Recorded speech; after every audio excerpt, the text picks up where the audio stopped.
Bienvenidos a todos los seguidores de El Diario La Nación, que hasta ahora se conectan con nosotros a través de las diferentes plataformas digitales. Hoy el país está discutiendo precisamente sobre un decreto expedido por el Gobierno Nacional 0234 de 2016 que ha generado una fuerte polémica. Y para eso hoy nos acompaña el ministro del Trabajo, Antonio Sanguino.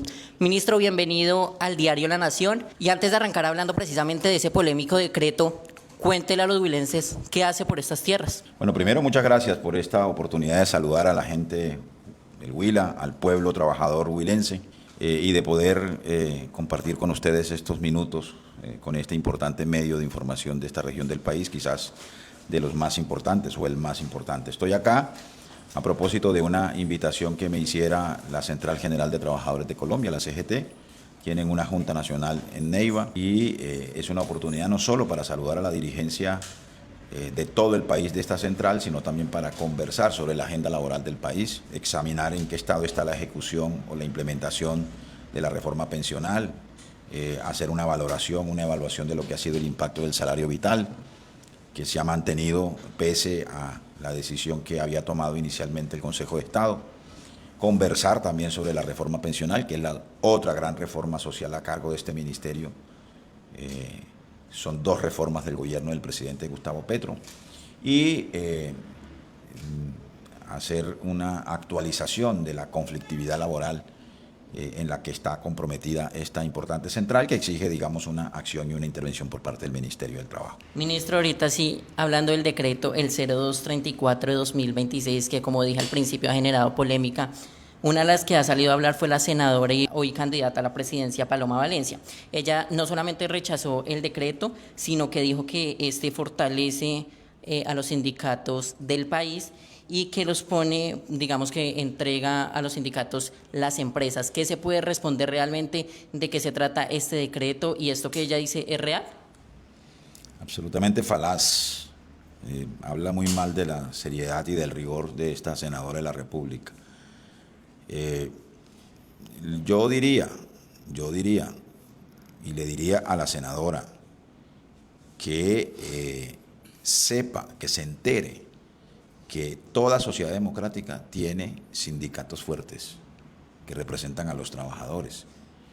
El sindicato es una institución democrática y si ella no quiere sindicatos es porque entonces está pensando en una dictadura o en un régimen autoritario para Colombia. Claro que nosotros queremos fortalecer los sindicatos, no solo fortalecerlos, queremos superar su fragmentación. Yo le doy este dato, en Suecia hay 4.500.000 trabajadores sindicalizados y hay 57 sindicatos. En Colombia hay un poco más de 1 millón y hay 12.000 sindicatos. Y hay una tasa de sindicalización del 4.5%, precisamente porque ha habido una violencia antisindical desde la masacre de las bananeras en 1928 a la fecha. Aquí han venido multinacionales a financiar paramilitares para que asesinen dirigentes sindicales. Aquí se volvió más peligroso crear un sindicato que organizar un grupo armado, a no ser que la senadora quiera eso. Pero tenemos que robustecer las organizaciones que representan a los trabajadores. Este decreto, el 234, busca que los trabajadores se agrupen, que hayan unas solas mesas de negociación en una empresa en donde hay 6 sindicatos, 7 sindicatos, pues lo mejor es que exista un solo pliego de peticiones y una sola mesa de negociación. Eso le mejora la vida y la interlocución a los empresarios y a las empresas. Yo mismo en el ministerio tengo 19 sindicatos. ¿Qué tal yo poniéndome a negociar un pliego con cada uno de los sindicatos? Acabamos de hacer el año pasado una sola negociación en una mesa, no solo para el Ministerio del Trabajo, sino para todo el sector público del país. El gobierno nacional, los gobiernos departamentales y los gobiernos municipales negociamos en una sola mesa, en 40 días, un solo pliego de peticiones. Y eso es lo que estamos buscando. Y eso no es ningún pecado, eso es un avance democrático que la senadora pretende negar o pretende impedir, porque no quiere que haya sindicatos. No quiere que haya una institución democrática como la organización sindical. Ministro, ella también decía que resultaba problemático que los sindicatos puedan acceder a información financiera que no es pública y que además se diera una afiliación, ella decía, obligatoria a los sindicatos. ¿Eso también es falso? Pues totalmente. Pero además voy a hacer las siguientes precisiones. El decreto 234 no es un decreto de expropiación de las empresas, como para que la señora senadora diga que nosotros con este decreto le vamos a entregar las empresas a los trabajadores y a los sindicatos, ¿no? Es un decreto para mejorar la interlocución entre trabajadores y empresas. Una empresa está compuesta por 3 factores: maquinarias y equipos, capital y fuerza laboral. Si esa fuerza laboral va a negociar un pliego de peticiones, tiene derecho a una información que no implique información sensible. Pero si un trabajador, un dirigente sindical, una comisión negociadora va a negociar un pliego de peticiones, lo mínimo que debe saber es cuál es la rentabilidad de esa empresa, cuáles son sus ganancias, cuáles son los sueldos de los empleados o de todos los trabajadores de la empresa. Esa es una información básica que además está recomendada y está pedida como criterio por la Organización Internacional del Trabajo y por su Comisión de Libertad Sindical. Y en tercer lugar, recuérdame la última inquietud. Ella decía que se hablaba de una afiliación obligatoria a los sindicatos por parte de todos los empleados. Gracias por la pregunta. Eso también es falso, porque lo que se establece en el decreto es lo que ya existe en virtud del artículo 68 de la Ley 50, y es que cada trabajador debe cancelar una cuota por beneficio convencional que se derive de la convención colectiva. ¿A quién se la paga? Pues al sindicato o a las organizaciones sindicales que negociaron esos beneficios convencionales para los trabajadores y trabajadoras. Y ese pago de esa cuota no implica ningún tipo de afiliación al sindicato. El trabajador sigue siendo libre de afiliarse o no a la organización sindical. Ministro, ¿usted cree que se trató de que ella no está bien informada o fue algo intencional para precisamente infundar, digamos que esa duda entre la ciudadanía? Pues está en campaña, pero es su catadura. A mí no me sorprende si es que ella fue enemiga de la reforma laboral. Ella es enemiga de la reforma pensional. Es una de las demandantes de la reforma pensional ante la Corte Constitucional. Fue enemiga del salario vital. Ella todo lo que huela a derechos de los trabajadores le produce urticaria, ¿no? Y se convierte en una rabiosa opositora a lo que signifique garantías de derechos para los trabajadores y para el pueblo trabajador de Colombia. Luego de la polémica precisamente que se suscitó en diciembre por el aumento del salario vital, hoy ¿cuál es la realidad? Unos meses después de que se hablara y desde la oposición se lanzaron tantas pues habladurías también que generaron temor entre los empresarios. Hoy ¿cuál es esa realidad, ministro? Tormentas en un vaso de agua y catastrofismo. Y han fracasado en ese catastrofismo. Cuando la reforma laboral se iban a perder 600.000 empleos. Eso dijeron. Van 7, 8 meses de reforma laboral y no se han perdido 600.000 empleos. Por el contrario, ha bajado la tasa de desocupación a niveles de los más bajos de todo el siglo. Nosotros recibimos una tasa de desempleo de casi el 11% y está en el 8.9%. El año pasado, en noviembre, hubo tasas de desempleo del 7%, ¿no? No ha habido una disparada de la inflación con el salario vital, como también lo dijeron. No ha habido despidos masivos tampoco por cuenta del salario vital. No se ha incrementado la informalidad, al contrario. La informalidad de enero bajó 5 puntos con respecto a la informalidad de diciembre. Así que, para desfortuna de ellos, todos los indicadores son positivos a las políticas y a las decisiones que hemos tomado en materia de reforma laboral y de salario vital. Ya que usted menciona la reforma laboral, en su momento precisamente una senadora de este departamento dijo lo siguiente precisamente para los micrófonos de la Nación: a todos los mamertos y comunistas los invito a que lean la reforma laboral. Lo dijo Esperanza Andrade, hoy senadora de la República por el Partido Conservador. ¿Usted se enteró de esas declaraciones? ¿Hoy qué opina luego de que precisamente ya se aprobó y que ya arrancó y vienen dando esa reforma? Le pasaron factura de cobro, se quemó el hermano por decir esas barbaridades que dijo en su momento. Ministro, hoy precisamente, ¿cuál es el mensaje entonces para los huilenses y cómo explicarles que luego de que la oposición dijo que o advirtió muchos riesgos, después cuando se intentó como tumbar el proyecto, pues salieron a decir que no, que había que sostenerlo? Pues es que la gente no es tonta, la gente se da cuenta de las incoherencias y de los oportunismos de estos dirigentes y de estos voceros de la oposición.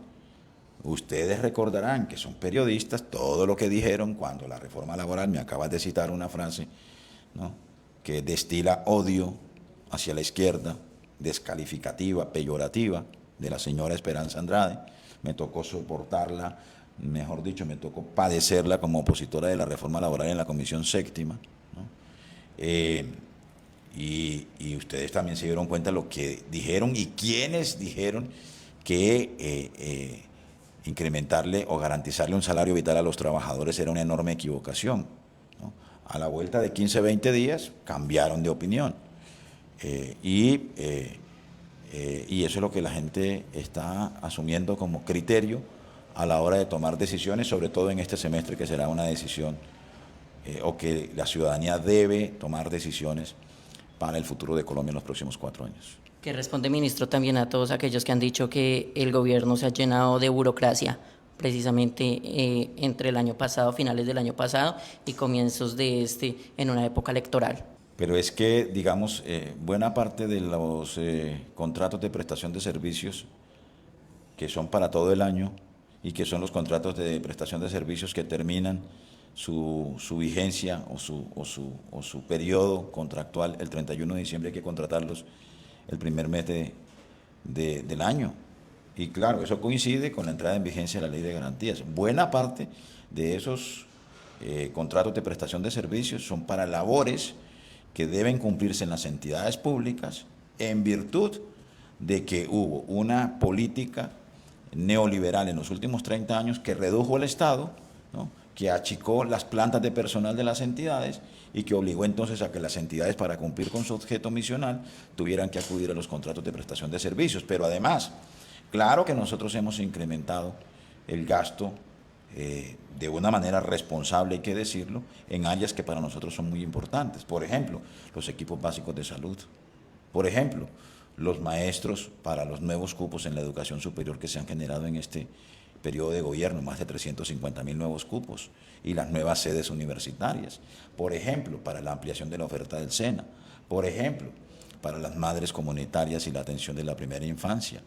En general, tiene que ver con aspectos respecto a nuestra política social que están dirigidas a cerrar brechas y a sacar colombianos de la pobreza. Usted ha dicho que el último gran paso de este gobierno será erradicar el Estatuto del Trabajo. ¿Qué cosas nuevas traerá precisamente el Estatuto del Trabajo? Esa es una promesa incumplida de la Constitución del 91, en el artículo 53. Ese mismo artículo que habla de otra promesa incumplida, que es el salario vital y móvil. Allí se habla de que hay que expedir un nuevo Estatuto del Trabajo. ¿Por qué? Porque nuestro Código Sustantivo del Trabajo fue expedido en 1949.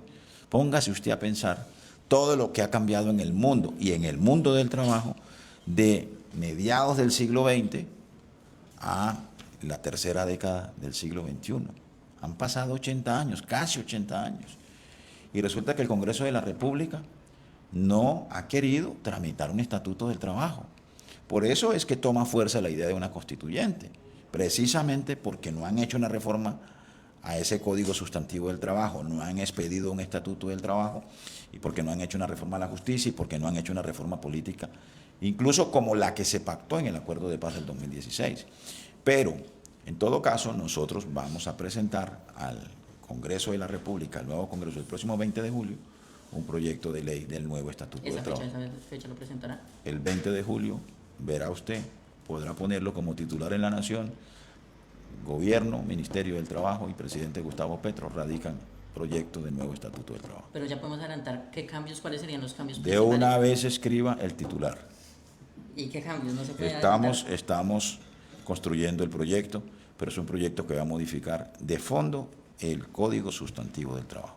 Por último, Y va a incorporar, eso sí le anticipo, el salario vital que le habían negado a los trabajadores de Colombia en los últimos 35 años. Por último, ministro, yo sé que no puede participar en política, sin embargo, usted decía las fuerzas del progresismo y de la izquierda no necesitan un cargo para votar y que esperaba pues que en efecto el proyecto político se mantenga porque el ministerio viene atravesando un momento difícil, pero se tienen avances. ¿Cuál es esa realidad para el ministerio? No, nosotros estamos haciendo la tarea que nos corresponde y el pueblo colombiano tendrá suficientes elementos de juicio. El pueblo colombiano es inteligente, no es tonto, ha abierto los ojos y sabrá tener en cuenta lo que hagamos a la hora de tomar sus decisiones electorales. Nosotros estamos implementando la reforma laboral, nosotros estamos vigilando para que se cumpla el salario vital, el incremento del 23% del salario mínimo, y estamos trabajando todos los días, las 24 horas de cada día, para cumplir con lo que el pueblo colombiano nos demandó y nos entregó como mandato en el año 2022. Bonus, ya que menciona la reforma pensional, usted habló sobre eso, habló precisamente que han intentado tumbarla, de hecho la misma candidata a la presidencia, Paloma Valencia. Hoy también, ¿cuál es esa posición o esa realidad? Doctora Paloma Valencia, retire la demanda y no le niegue a los abuelos de Colombia el derecho a una vejez en dignidad. Ministro, muchas gracias por atender al diario La Nación y La Nación Estéreo. Muchas gracias.